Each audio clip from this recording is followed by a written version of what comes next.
tulisan saya ini adalah diawali rasa frustasi dengan berbagai macam permasalahan yang muncul sebuah semangat bahwa saya tidak boleh patah semangat, hebat apapun badai itu.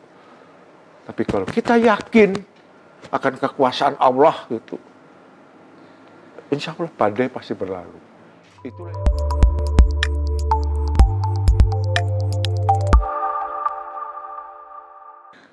Halo Tribuners, kembali bertemu dengan saya Adi Sasono, pemimpin redaksi Tribun Jabar.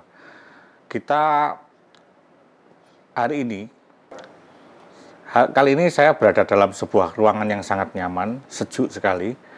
Ada banyak ornamen unik di sini. Nah, pemiliknya adalah Bapak Nasruddin Aziz, Wali Kota Cirebon. Selamat siang Bapak Aziz. Selamat siang Mas Adi.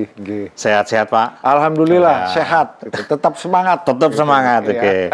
Terima kasih Pak di sela kesibukan Bapak sudah menerima kami di hari ini untuk kita berbincang-bincang tentang banyak hal, terutama tentang Bapak, tentang Kota Cirebon dan lain-lain.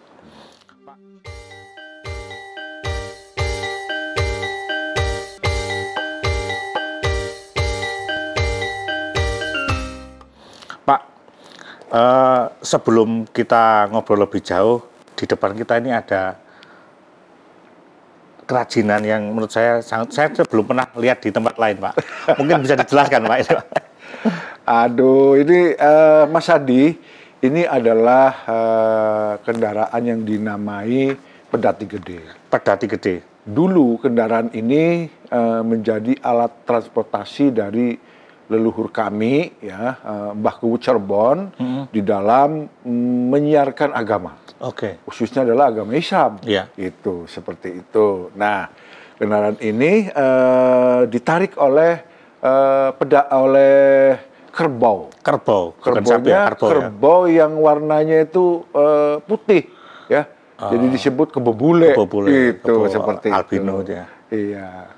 Dan aslinya itu masih ada. Aslinya masih ada. Masih terawat di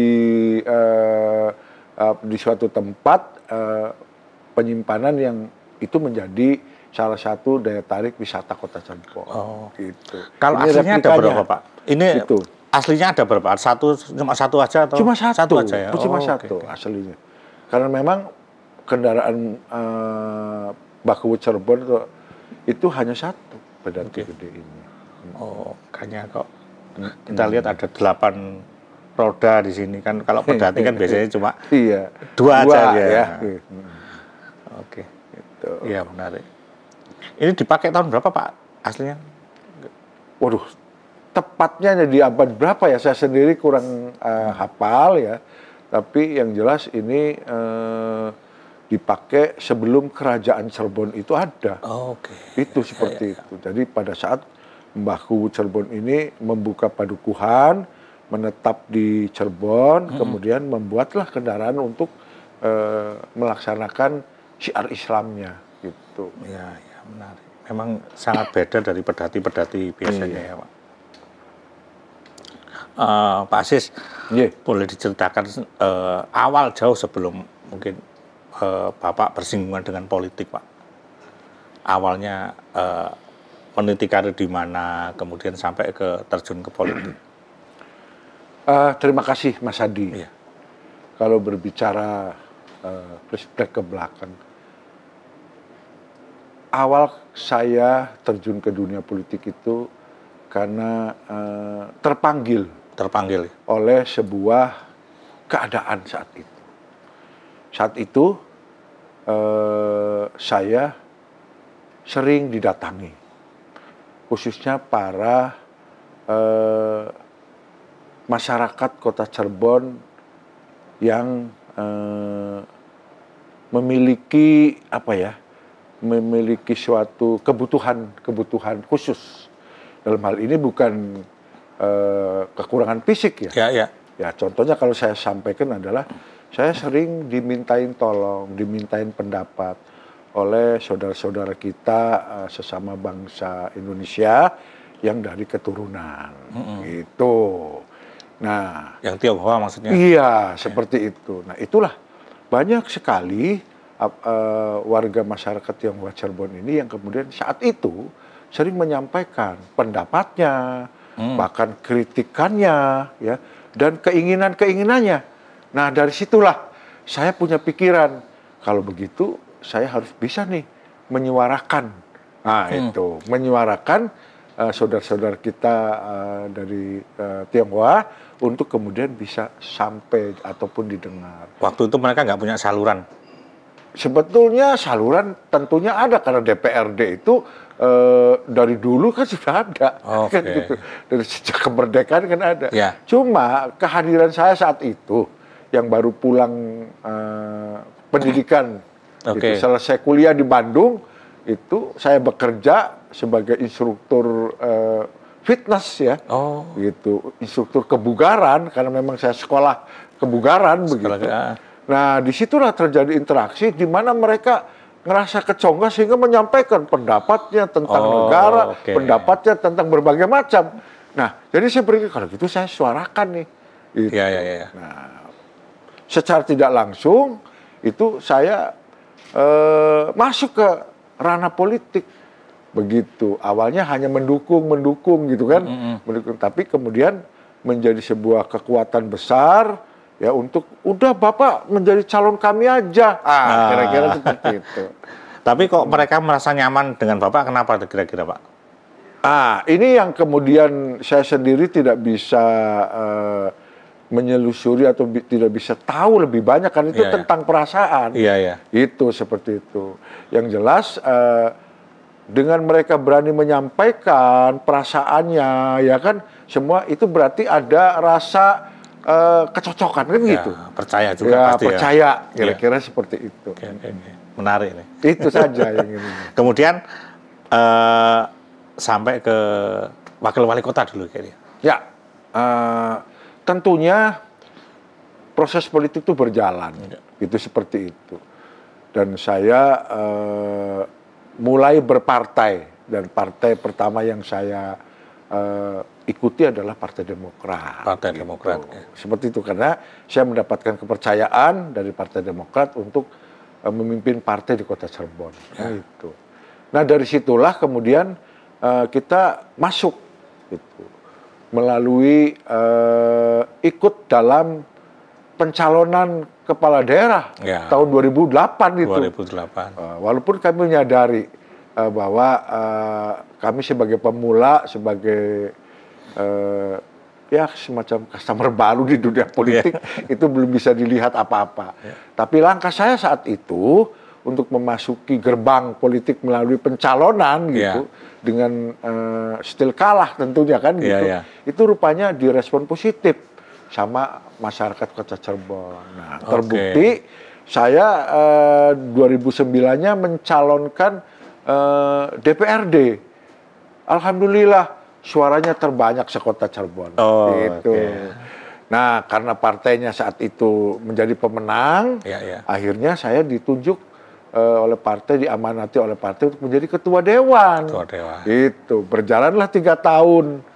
Ya, setelah 3 tahun 2014 itu masyarakat mendorong saya untuk maju menjadi kepala daerah. Itu. Nah, saya bertemu dengan sahabat kami, senior kami, Pak Ano Sutrisno almarhum, itu untuk mengajak saya, udah jadi wakil saya saja. Ya, saya mau.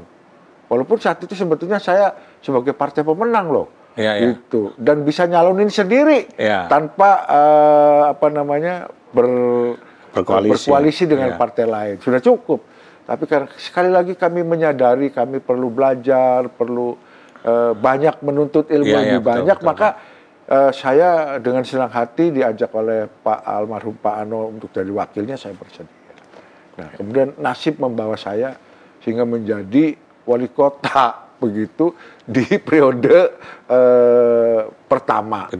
Kenapa masuk ke periode pertama? Karena almarhum wali kota yang dulu itu hanya sekitar 18 bulan. Sisanya 3 tahun 2 bulannya saya, sehingga saya dianggap telah menjalani periode pertama. gitu. Periode kedua masih didorong oleh masyarakat, begitu. Ya akhirnya saya sudah dan memang masyarakat percaya saya jadi kembali untuk masuk periode kedua. Saya kira itu. Oke Pak, berarti kan kalau saya simpulkan Bapak cukup punya pengalaman berpolitik ya berarti kan ya. Dari mendapatkan kepercayaan warga Tionghoa di Cirebon, kemudian menjadi ketua dewan, menjadi wakil wali kota sampai menjadi wali kota yang periode kedua gitu. Artinya kan pengalaman sudah panjang nih. Nah, mungkin Bapak bisa menarik kesimpulan selama ini mungkin dapat pelajaran apa dari selama beberapa periode di politik ini, Pak? Pertama, saya menyadari bahwa masyarakat itu membutuhkan sosok orang baik. Ya. Itu. Jadi masyarakat pada umumnya itu sangat berharap terhadap sosok atau tokoh yang baik. Itu. Kemudian masyarakat juga mendambakan seorang tokoh ataupun pemimpin yang dianggap cakap. Bukan pinter, tapi cakap. Kalau pinter itu jadi dokter pinter, ahli matematika pinter. Tapi saya bahasakan cakap. Cakap itu adalah orang tersebut memiliki kemampuan membantu atau memberikan solusi kepada masyarakat. Nah itu yang dirindukan. Gitu. Ya. Maka saya akhirnya bagaimana begitu keberadaan saya itu ya untuk bisa diterima oleh masyarakat itu kita bisa menjadi orang yang berperilaku baik, berbahasa yang baik, semacam itu. Nah itulah yang saya katakan bagaimana masyarakat sebetulnya membutuhkan orang yang mereka anggap baik. Baik belum tentu benar ya Pak ya. Tapi baik itu adalah sebuah perasaan, sebuah perasaan yang diungkapkan untuk tidak membentak begitu kan, tidak kemudian menganggap dirinya itu lebih tinggi, ya kan seperti itu. Betul. Nah itulah itu. Jadi apa ya? Saya merasakan bahwa kebutuhan masyarakat itu sebetulnya adalah bagaimana mendambakan sosok pemimpin yang baik menurut mereka. Iya, betul. Dan sosok pemimpin yang cakap menurut mereka. Nah, sekali lagi cakap itu bukan berarti pintar secara IQ-nya tinggi atau bukan, tapi memiliki kemampuan memberikan solusi. Itu seperti itu. Kira-kira Pak, begitu. saya tadi melihat quote di sebelah ini, Pak. Iya. Itu mestinya kalau itu sebuah quote kemudian dibikin kan sebuah tulisan yang dijadikan plakat gitu. Mestinya itu sangat berarti buat Bapak. Ya, Pak. Apa Pak ini kira-kira?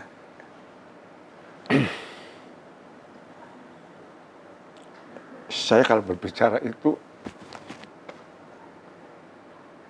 ada sesuatu yang ini. Tulisan saya ini adalah diawali rasa frustasi dengan berbagai macam permasalahan yang kami hadapi ya. Dan kebetulan saya sebagai kepala daerah ya, menghadapi pandemi, menghadapi berbagai macam dampak pandemi bagi masyarakat dan sebagainya. Itu saya hampir frustasi sebagai pemimpin. Mampukah saya kemudian merubah keadaan dari keterpurukan akibat pandemi dan sebagainya? Itu. Nah, dari rasa hampir frustasi ini muncul sebuah semangat bahwa saya tidak boleh patah semangat. Itu seperti itu. Tidak boleh patah semangat. Harus terus melanjutkan. Saya sampai merinding, Pak. Nah itu, Pak. Nah itu. Nah, siapa yang menolong kita dalam keadaan seperti ini? Hanya Allah Subhanahu wa Ta'ala. Maka muncullah dari lubuk hati saya itu sebuah tulisan yang akan saya kenang, akan saya jadikan pedoman dalam menghadapi berbagai macam problema, baik itu problema sebagai pemimpin maupun sebagai masyarakat. Gitu. Sehebat apapun, gitu. Jadi karena saya merasakan, Pak, betapa hebatnya yang saya rasakan persoalan, ya. Maka saya sebutkan sehebat apapun badai itu. Tapi kalau kita yakin akan kekuasaan Allah, gitu, insya Allah badai pasti berlalu.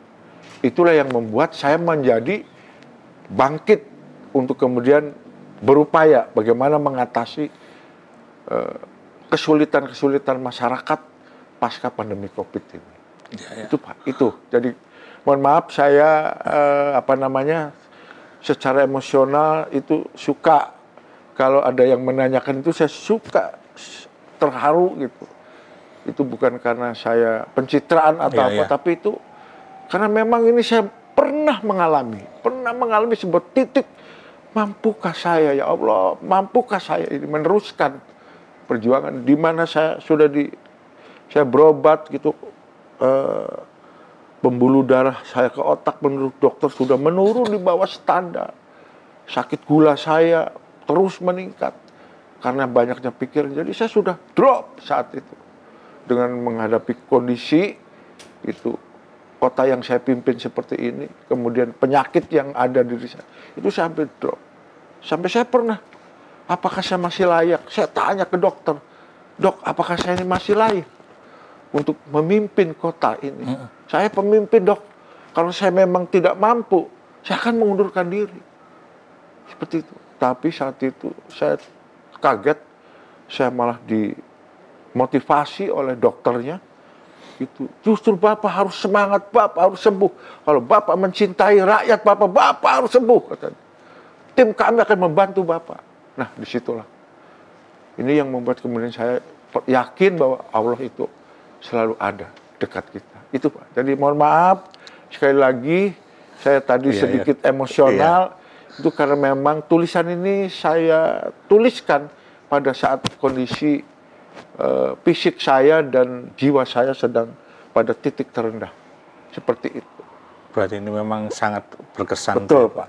Dan maka tahun 2022 Januari. Jadi, 22 Januari. 2020 pandemi, 2021 masih pandemi. Terus apakah sanggup saya menjalani 2022 ini? Kan seperti itu Pak. Jadi waktu itu pertama kali ketika Bapak yakin harus sembuh, harus kuat, itu apa pertama kali Bapak lakukan Pak? Tadi Pak, saya merasa mental saya yang kena. Jadi kalau sudah kita berbicara tentang hati, ya Gusti Allah, gitu kan seperti itu. Maka itulah kita harus yakin. Nggak ada tempat pelarian lain ya. Betul Pak, kita harus yakin bahwa Gusti Allah punya kekuasaan, Gusti Allah punya segalanya. Keyakinan itulah yang membuat saya jadi kembali. Kalau sekarang Bapak melihat pandemi kayaknya sudah mulai terkendali, kita sudah nggak pakai masker lagi. Apa Pak ketika Bapak kemudian merefleksikan ke dulu? Itulah Pak. Jadi bahwa kita sebagai manusia ini tidak perlu takut. Itu bahwa semua ada garisnya, garis kehidupannya. Bahwa garis kehidupan manusia itu Allah yang menentukan. Kewajiban kita adalah menjemput garis kehidupan itu.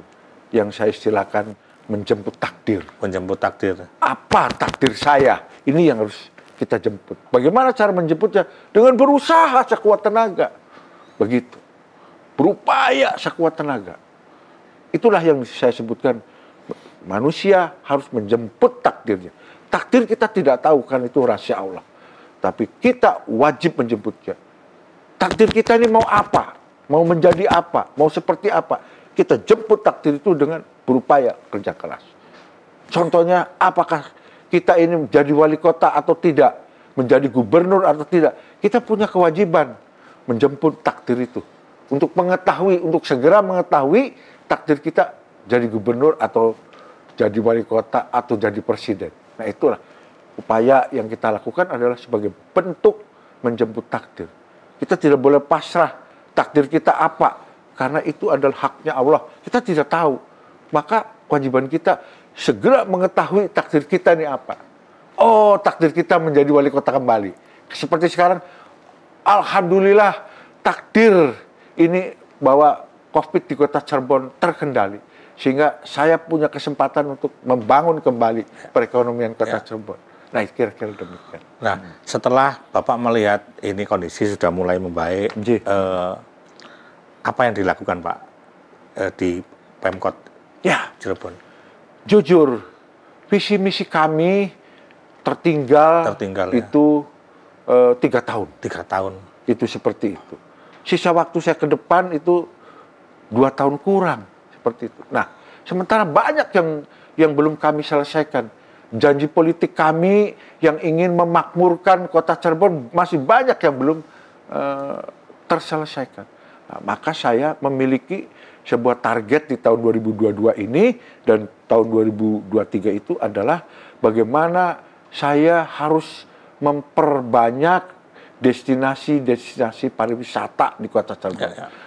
Kemudian bagaimana kita membuat kota Cirebon ini menjadi kota yang bersih, kota yang rapih, tertata gitu, dan kota yang terang supaya bisa menunjang pariwisata.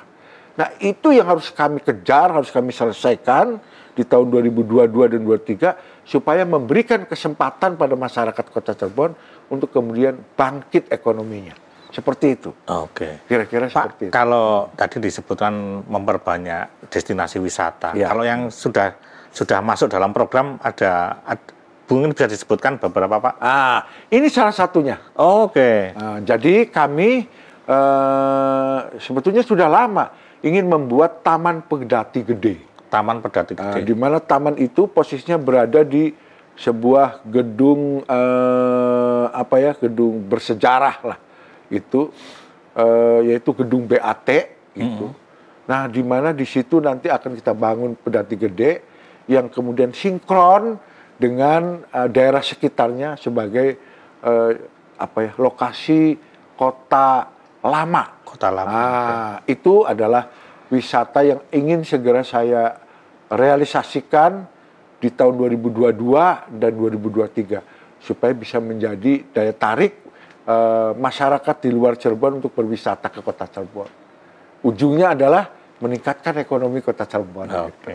Kira-kira seperti itu. Salah satu adalah Pedati Gede ini. Kemudian juga atau membuat replika lagi yang lebih gede gitu dari sini, Pak. Iya. Jadi akan di sana gitu, namanya Taman Pedati Gede. Jadi ada sebuah replika Pedati Gede di situ yang menjadi kawasan wisata selfie. Kira-kira seperti itu. Kalau misalnya Pak Aziz nanti melihat Cirebon ini misalnya 20 tahun ke depan kira-kira seperti apa bayangannya, Pak? Ya memang bukan kekuasaan Pak Aziz lagi, tapi kira-kira dibayangkan tuh akan seperti apa gitu. Atau keinginannya Pak Aziz? Saya berharap kota Cirebon ini mampu memberikan kehidupan pada masyarakatnya. Itu Pak.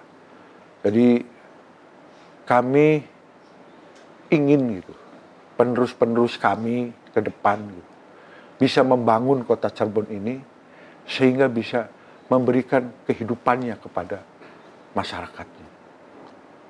Sering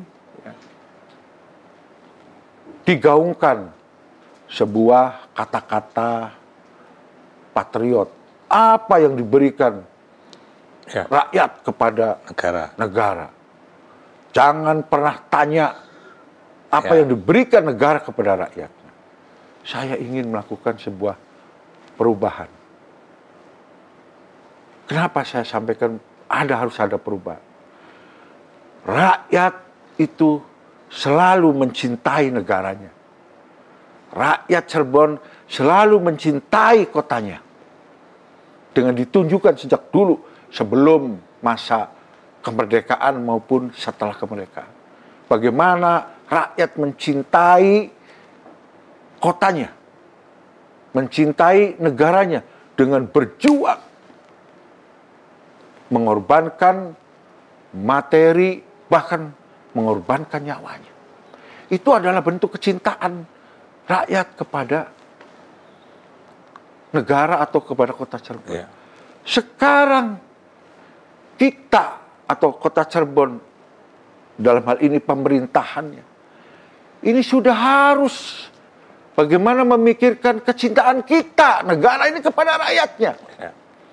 Jadi bukan saja rakyat ini dituntut untuk mencintai negaranya, tapi negara pun harus mencintai rakyatnya. Bentuk cintanya apa? Memberikan peluang kehidupan, memberikan peluang ekonomi, memberikan peluang sebuah keadilan. Itu yang harus menjadi kewajiban sebuah bangsa. Itu bentuk negara atau bentuk bangsa atau bentuk penyelenggara pemerintahan mencintai rakyatnya. Jadi jangan yang selalu digemborkan itu adalah apa yang diberikan rakyat untuk negaranya. Sekarang sudah harus apa yang negara bisa berikan kepada rakyatnya. Setelah rakyat itu mencintai negaranya. Rakyat sudah lebih dulu mencintai negaranya. Itu. Buktinya kemerdekaan. Tinggal kita, ya, negara ini adalah penyelenggara pemerintahan ini, bagaimana mencintai rakyatnya. Apa bentuk mencintai rakyatnya? Bukan kemudian diperhatikan satu persatu, tapi ciptakan lapangan kerja, ciptakan peluang-peluang untuk masyarakat bisa berkembang secara ekonominya. Itulah bentuk kecintaan negara kepada rakyat. Ini yang saya berharap Kota Cirebon, pemerintah dari Kota Cirebon ke depan ini mencintai rakyatnya dengan cara memberikan peluang untuk mengembangkan kesejahteraan hidupnya. Saya kira itu yang ingin saya cita-citakan, dan tidak bisa selesai hanya pada kepemimpinan saya, tapi kami berharap kepada kepemimpinan berikutnya itu mampu membangun sebuah kecintaan Kota Cirebon terhadap rakyat Kota Cirebonnya. Saya kira itu, Bapak. Pak Aziz, kan waktunya tinggal sampai 2023 ya, Pak. Setelah itu Pak Aziz kira-kira mau berkarya di apa, Pak? Sebagai seorang politisi tentunya memiliki semangat untuk terus mengabdikan dirinya sepanjang hayatnya. Karena di dalam politik itu umur tidak ditentukan. Nggak ada batas pensiun mana ya, pensiunnya. Ya kan, seperti itu. Sepanjang fisik kita, pikiran kita masih mampu, ya teruslah. Sebagai seorang politisi tentunya saya terus memiliki semangat untuk memberikan pengabdian kepada bangsa dan negara. Khususnya Kota Cirebon ataupun kota yang saya wakili. Jadi saya semoga begitu ada jalan untuk saya bisa meneruskan pengabdian saya kepada masyarakat. Namun gitu, saya tidak harus kemudian bermimpi menuju itu kalau tugas yang sedang saya jalani sekarang itu belum selesai. Jadi saya konsentrasi penuh untuk bagaimana menyelesaikan tugas saya tadi, bagaimana saya menciptakan lapangan kerja ya kepada masyarakat melalui peluang ekonomi, peningkatan ekonomi. Karena Kota Cirebon itu adalah kota jasa, maka yang saya kembangkan adalah bagaimana Kota Cirebon ini banyak destinasi-destinasi wisata agar orang mau datang ke Kota Cirebon dan peluang dalam ekonomi menjadi terbangun. Saya kira demikian. Pak, tadi Bapak cerita di awal bahwa Bapak ini ya berangkatnya dulu dari instruktur kebugaran gitu. Iya betul. Nah sekarang kegiatan kebugaran itu apa, Pak? Sekarang, Pak, kan masa ya ditinggalkan kan enggak tahu. Nah inilah, Pak. Kebugaran itu adalah bentuk kebutuhan pribadi manusia yang berefek kepada masyarakat banyak. Apalagi saya sebagai salah satu pemimpin di Kota Cirebon ini tentunya harus bugar supaya bisa mengabdikan dirinya kepada masyarakat kan gitu. Nah, jadi kebugaran ini saya jaga dengan bagaimana saya melakukan latihan-latihan kecil untuk supaya tetap bisa stabil. Apalagi saya yang tidak bagus kesehatannya ini, ya tentunya harus di-maintain dengan terus melakukan latihan-latihan kecil. Latihannya apa kalau boleh tahu, Pak? Saya hanya berlatih jalan gitu. Jadi yang paling banyak saya lakukan adalah jalan dan lari-lari. Ada target tiap hari berapa kilo jalan? Selama ini saya targetnya putar, nggak tahu, saya nggak berhitung ya. Sebulan saya bisa mengelilingi lapangan gitu. Itu misalnya 5 kali. Nah terus berlatih di bulan depan itu sudah harus bisa bertambah. Jadi 6-7 putaran. Nah, kira-kira begitu. Saya jarak tidak menghitung, tapi yang namanya bentuk latihan itu tentu harus ada progres maju. Gitu. Seperti itu. Mungkin punya program juga buat staf-staf di pemerintah kota untuk semua ikut bugar. Alhamdulillah ya, di Setda maupun di dinas-dinas ini berjalan olahraga bersama, khususnya hari Jumat. Itu di Pemda Kota Cirebon, dipimpin oleh Setdanya, itu setiap Jumat melakukan olahraga. Begitu juga di OPD lain, itu masing-masing kepala OPD-nya ini mengajak semua ASN yang bertugas di situ untuk olahraga bersama. Jadi pemimpinnya harus bugar-bugar semua itu, Pak ya? Gitu. Seperti itu. Kalau pemimpinnya nggak bugar, apa yang dicontoh itu? Betul, Pak. Iya, kita hanya memotivasi saja, Pak, itu. Selain kebugaran, apa Pak hobinya, Pak? Sekali lagi, saya lebih suka untuk menikmati alam, untuk belajar dengan alam. Jadi selain olahraga, yang saya suka adalah saya pergi atau misalnya menikmati hari libur itu ke gunung, gitu, seperti itu. Ya, naik ke gunung, daerah bukan naik gunung, naik gunung sudah nggak mampu, tapi ke area-area yang sifatnya alam. Gitu, termasuk ke laut, gitu, seperti alam, karena di situ saya belajar, gitu, belajar dari alam. Saya sering melihat ada burung-burung atau ada apa saja yang mereka ini memberikan pelajaran pada kita, itu seperti itu. Nah, dari situlah saya mencintai alam. Oh iya Pak, ini kan Cirebon di pinggir pantai, Pak. Punya pantai.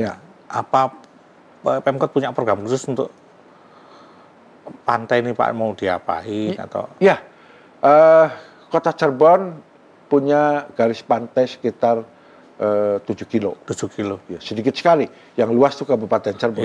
Tapi kalau Cirebon itu hanya 7 kilo garis pantainya. Nah, masyarakat pantainya juga cukup banyak di Kota Cirebon ini, masyarakat pantai. Masyarakat pantai. Ya, gitu. Jadi cukup banyak. Nah, sehingga pemerintah daerah itu berkewajiban bagaimana membuat masyarakat nelayan kita itu bisa menikmati kekayaan lautnya. Nah, kami pernah bekerja sama ya dengan program-program yang dijalankan oleh TNI AL gitu, dengan program nasionalnya, bagaimana memanfaatkan laut untuk kepentingan para nelayan. Yaitu menanam mangrove ya. Karena dalam mangrove itu banyak manfaat, salah satunya ada komoditi yang bisa dijual dari mangrove.